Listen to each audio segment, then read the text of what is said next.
Hooty hoo, all my stock market gamblers. Welcome today. I'm Tall Mike. I'm so glad you're here. Well, what do we got going on? We got a stock market that's kind of topping out. It's a topping out pattern, right? Okay, so now we hit the record high in the S&P. We hit that 48.18 and then we went a little above it, and we've had buying come in for the last week or so, pushing the market above the record high, right? And this buying has been what I call retail buyers. These are the retail buyers. They see the headline in the paper that the market's at a record high. They get the moon boys telling them it's going to double from here. And the retail buyer comes in and buys this market. Well, who's going to be selling this? The professionals. The professionals are going to sell this market hard. They're going to beat it down. Mark my words. Now, of course, your take's going to be different. I got the moon boys telling me we're going to hit 5,000, 6,000, 7,000 on the S&P. And we could. The moon boys, they're entitled to their opinion. But my opinion is we're pretty much up at the top right now. And this market's going to come tumbling down when the professionals come in and beat it like a drum. They're going to beat this market down. They're taking advantage of these high prices to exit their clients, to get them out, and to then short sell it and beat it downward. This is my take. You see, the Fed is getting ready to pivot, right? We've had the big run up in interest rates from 0% to 5.25%, the fastest increase ever, and percentage-wise, it's just off the charts. I mean, you know, the last increase was back in the 70s. We went from 8% to 18%, but I mean, that was basically a double in the rate of interest. Right now, we're at like 5,000 rate of interest because we were at 0%, right? And now we're at 5.25%. That is like a record high, but where the pivot comes is where the Fed starts to lower rates. And when the Fed starts to lower rates, everybody thinks that's really good. But if you look at history, that's where the bad stuff starts to happen.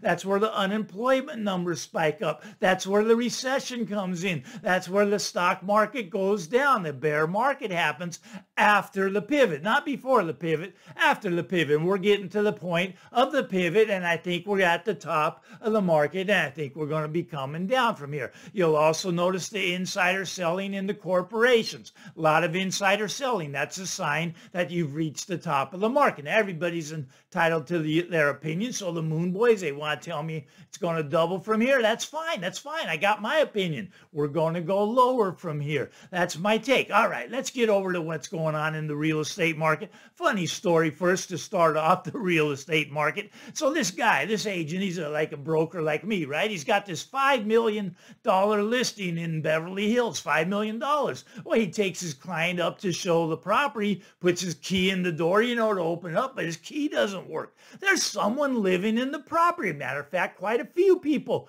living in the property. They're squatters. Squatters have taken over the $5 million castle. Not really a castle, just a normal size house, but in Beverly Hills. But the squatters came in and took over this vacant property that he has the listing on. So he calls up the police. What should you do? Call up the police, right? Police come out. Well, the people that are squatting made a fake lease, and they show the police off. No, we have the lease. They somehow got the owner's name and said that the owner signed this. The owner goes, I didn't sign this. This is a fake lease. But they've been there since October in Beverly Hills. They're having a party every night. They're throwing ravers at this mansion and they can't get them out. I mean, you can't make this stuff up. Now, when I tell my relatives about this in Nebraska, they say, but Mike, this could never happen in Nebraska. And I say, of course it could not. No house sells for $5 million in Nebraska. But they say, no, in Nebraska, they say the police would have them out in one day. If the police doesn't have them out in one day, by day two, it becomes a private matter.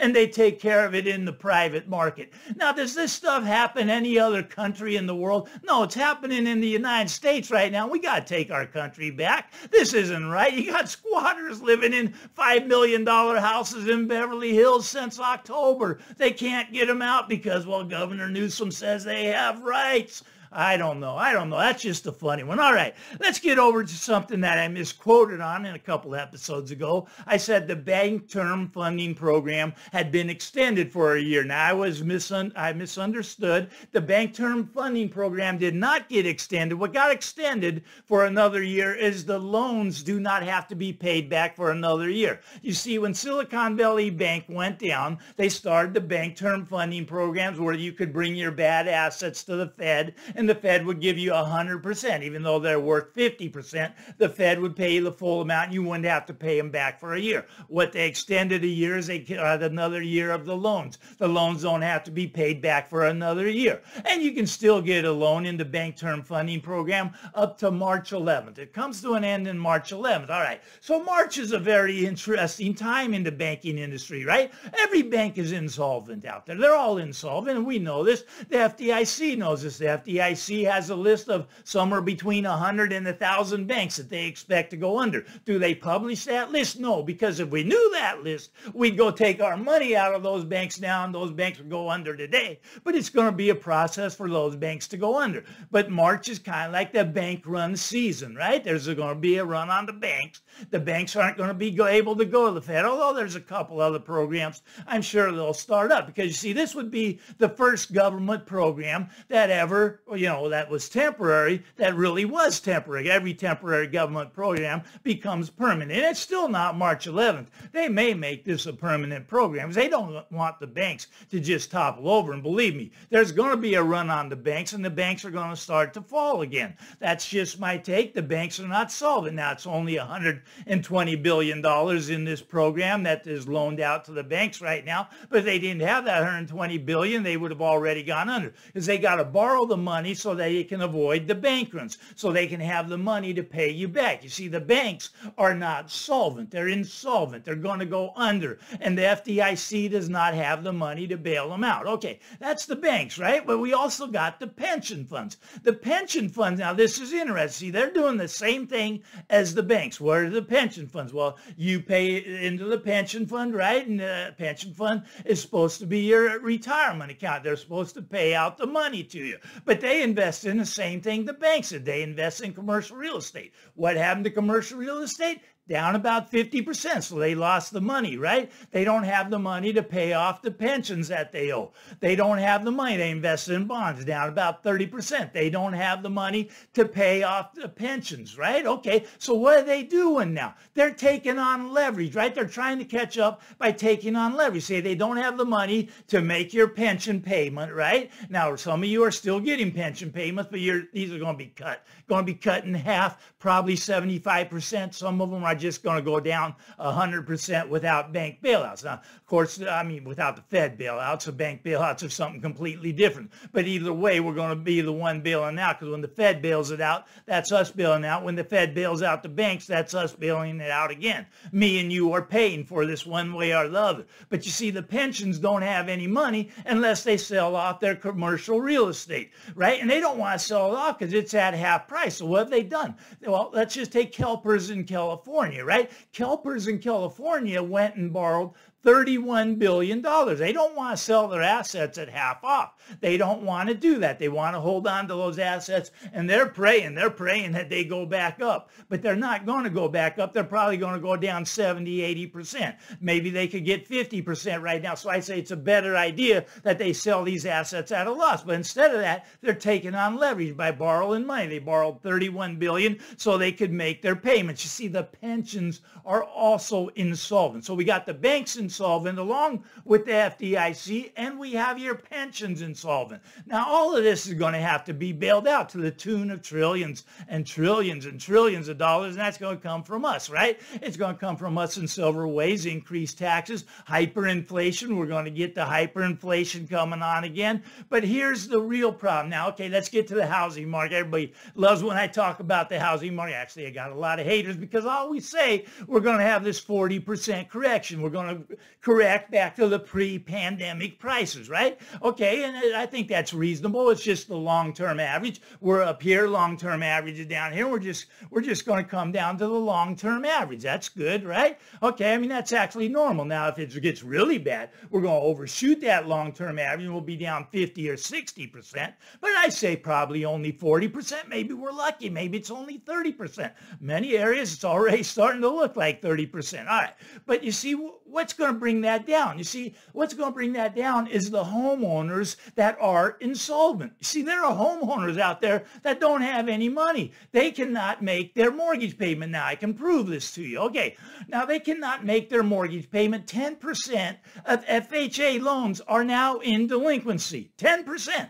That's a high number. That's a high number, but not to worry, not to worry. But well, first let's talk about why this is the case. Then I'll tell you they've already got a solution for this, so don't worry about it. There's already a solution, so in your area, houses will only continue to go up, but there is a solution. So, but first let's see, how did they get insolvent? How did the homeowner get insolvent? Well, they put all their money into their property, right? And they didn't realize that their bills are going to be going up. Now, when people buy a house, a lot of times they buy a house to have children, right? Well, they got two people working to try to make the money to buy the house, try to make the mortgage payment, so they now having children. Let's say they have one or two kids, right? So they got the children now. And these kids, they got to go into daycare. They got to go into childcare. This has gone up $7,000 a year per child just in the last year. I mean, these numbers are off the chart. I mean, they're all over the road depending on what part of the nation you have. But let's say you got two, you're paying $20,000 a kid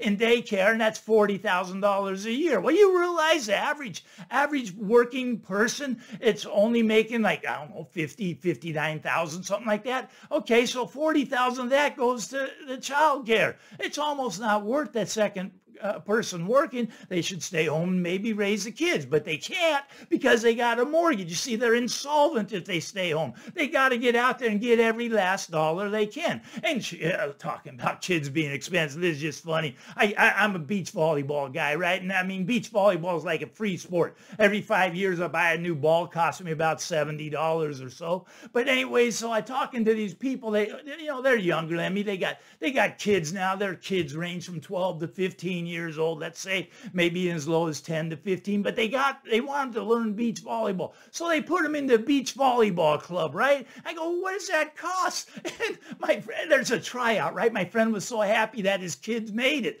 Both of them made it. So he's got to pay over $10,000 per kid. He's paying $20,000 for a beach volleyball club. You can't make this stuff up. I mean, there's a waiting list to get in on this program, though. I'm thinking of starting a beach volleyball club. I'm a business entrepreneur. I don't know, man. That's a lot of money for parents to pay just to have their kid learn how to play a little beach volleyball. It cracks me up, though. Anyways, so that's a long story there. But people that own homes, they're insolvent. They don't have the money, right? They don't have the money to pay for things. They got to go buy food. They got to buy gas. They got to get to work. They got to buy clothes. Everything's going up. Property taxes going up. Insurance going up. Maintenance fees going up. Everything's going to the moon. The moon boys are right on that. Maybe the moon boys should get with that inflation because the numbers are still going up. Administration wants to tell you that we're down at 2-3%. I mean, that's just ridiculous. Numbers are still going higher.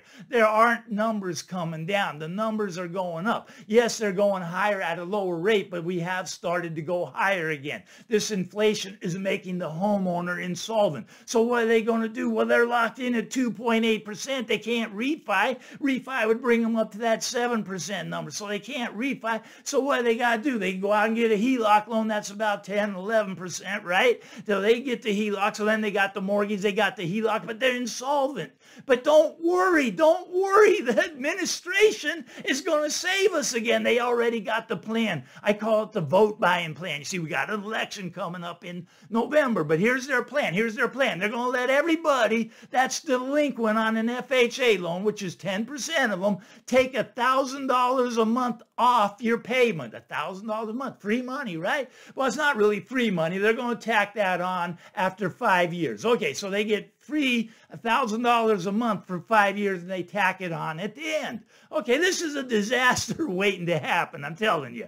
Okay, so you're packing on an extra $60,000 onto their mortgage at the end when they can't pay their mortgage now. So let's tack on another $60,000 because I'm sure they'll be making more money by then and they can pay it all back then. So that's the Biden administration's plan for the FHA program, to let everybody take $1,000 off their mortgage payment. Would you like to take $1,000 off your mortgage payment check and see if you got an FHA loan? You might be able to, but of course they're going to tack it on at the end, and of course they're going to add interest to it, and of course they're going to bury the homeowner. Homeowners already insolvent. A lot of them are going to be dumping the houses on the marketplace. Now this is just my take. A lot of people, but Mike, this could never happen. It's not possible. Home prices in my area keep going up. They're going to double from here.